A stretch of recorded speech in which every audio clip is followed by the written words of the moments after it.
Subscribe कीजिए हमारे channel को और बेल आइकॉन को दबाइए हमारी लेटेस्ट वीडियो सबसे पहले देखने के लिए। फिर से एक बार इस्तकबाल करते हैं आपका सितंबर 2016 का ये जो पेपर दिया गया है यहाँ पे, ये पेपर आज हम यहाँ पर सोल्व करेंगे।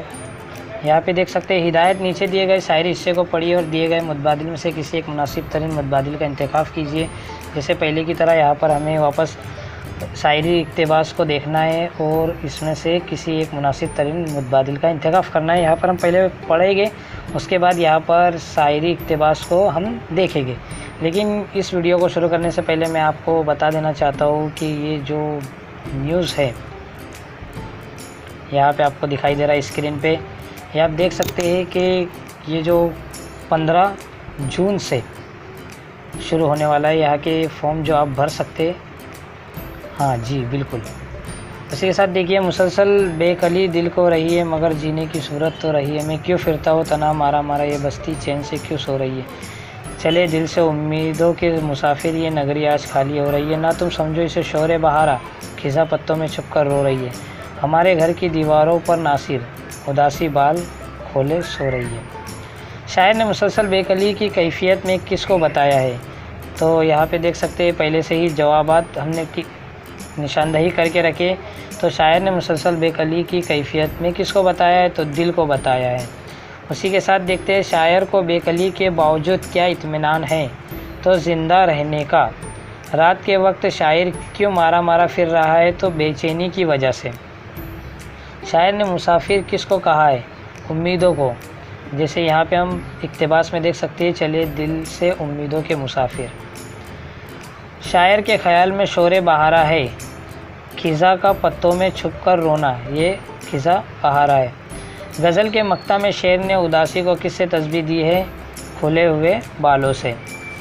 नीचे दिए गए मुतबादिल में से किसी एक मुनासिब तरीन मुतबादिल का इंतखाब कीजिए। यहाँ पर देख सकते हैं तीसरी जमात का एक उस्ताद मखसूस आवाज़ों को सही से निकालने पर ज़ोर दे रहा है, इस तरह वो बनाने की कोशिश कर रहा है। तीसरी जमात का एक उस्ताद है, तो वो क्या बनाने की कोशिश कर रहा है, तो वो बनाने की कोशिश कर रहा है ना बंदिश ना फ़हीम ना रवानी, बल्कि वो दुरुस्तगी बनाने की कोशिश कर रहा है। इसी के साथ अगला सवाल, दर्ज झेल में से किस में उम्दा हरकी महारतों की ज़रूरत होती है, तो लिखने में उम्दा हरकी महारतों की ज़रूरत होती है। मैंने पहले ही बता दिया था कि हरकी यानी लिखना होता है। फीडबैक होता है ताकि असातिज़ा और आमोज़गार दोनों खुद में बेहतरी ला सके।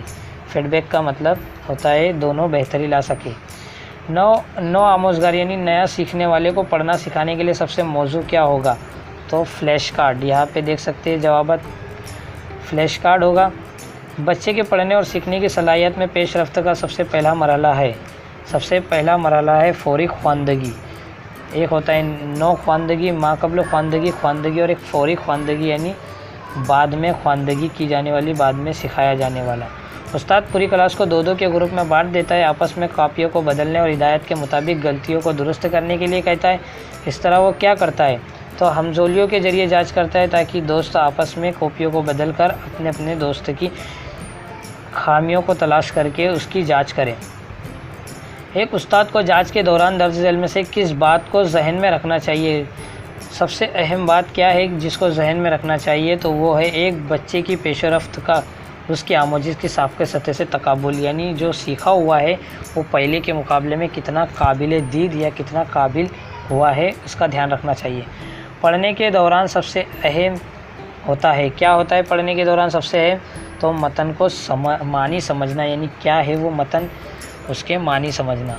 बच्चों की मैगज़ीन से किसी कहानी का मुताला क्या कहलाता है, तो वो वसी मुताला कहलाता है, क्योंकि किताबें पढ़ना एक अहम मुताला होता है। उसके बाद वो अपनी जानकारी के लिए मैगज़ीन पढ़ता है, कहानियाँ पढ़ता है, तो वो वसी मालूमात हासिल करने की कोशिश कर रहा है। तख्लीकी महारतें, तख्लीक यानी ख़ुद में तख्लीक करना या किसी के सामने पेश करना, तो बोलना और लिखने के ज़रिए हम तख्लीक कर सकते हैं, किसी के सामने पेश कर सकते हैं तख्लीक। उस्ताद किसी लफ्ज़ के सहारे के बगैर अपने तलबा से मुखातिब है, उसमें वो इस्तेमाल करता है।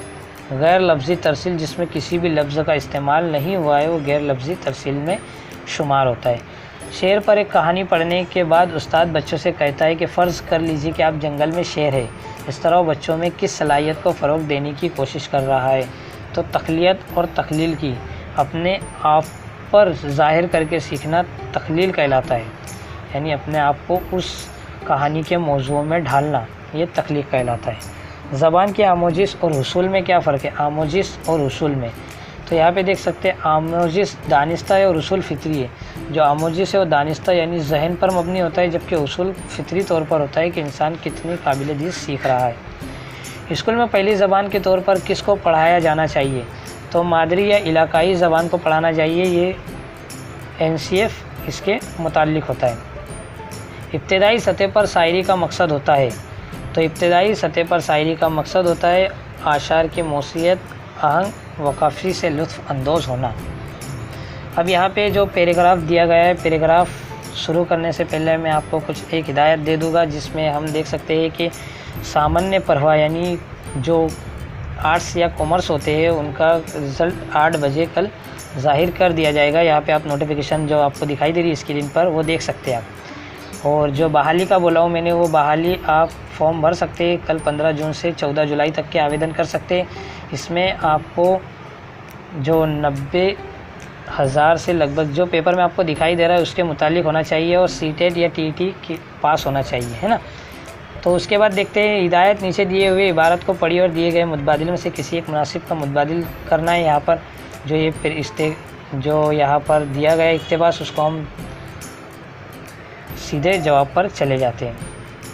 सेहत के लिए कौन सी चीज़ें ज़रूरी है, ये आपको ढूंढना है कि इसमें जो क्या दिया हुआ है और क्या नहीं दिया हुआ है, इसमें से ढूंढ कर निकला होता है। ये तो बहुत आसान होता है, उसके बावजूद भी मैं आपको एक बार बता देता हूँ कि अच्छी ग़िज़ा, खुली और ताज़ा और हवा, सफाई। यहाँ पे देख सकते हैं कि सेहत से मुताल्लिक़ बताया गया है कि सेहत किस तरह से अच्छी रहती है। तो हमारी ज़िंदगी के दारोमदार में सेहत के लिए अच्छी ग़िज़ा, खुली और सफाई, ताज़ा हवा, ये नहायत ज़रूरी है। तो ये इक़्तिबास में से हमको ढूंढ कर लिखना होता है। ये बहुत नहायत ही ईजी होता है, 15 मार्क्स हमें आसानी से दस्तयाब हो सकते हैं। गंदगी की वजह से क्या होता है? तो गंदगी की वजह से कीड़े और जरासीम पैदा होते हैं, ये भी इक़्तिबास में दिया हुआ है। इंसान की जिस्म में किसकी बड़ी अहमियत है? तो जिल्द की, जो चमड़ी होती है उसे जिल्द कहते हैं, उसकी बड़ी अहमियत है। इंसान को बीमारियों से महफूज रहने के लिए क्या करना ज़रूरी है? तो जिस्म की सफाई करना ज़रूरी है। जिल्द को हमारे जिस्म का कहा जाता है कुदरती लिबास, जो कुदरत ने हमें पहना कर भेजा है। जिल्द की बैरूनी परत कहलाती है वो हिस्सा जो नज़र नहीं आता, उसमें रगें नहीं होती, यानी जो जिल्द का कुछ निचला हिस्सा जो ज़्यादा अंदर ना हो। जिल्द की अंदरूनी परत जिसमें रेशे होती है, नसें होती है, वो अंदरूनी परत। उसके ऊपर वाली परत जो हमने ऊपर देखे। ज़िंदगी का मुज़ाद है, ज़िंदगी का मुज़ाद मौत होता है, जो बिल्कुल इसका उल्टा होता है। किस्म की जमा अक़साम होता है, यहाँ पे ये ख़त्म होता है। अब इसका जो सेक्शन 2 है वो हम आगे वाले दिनों में करेंगे।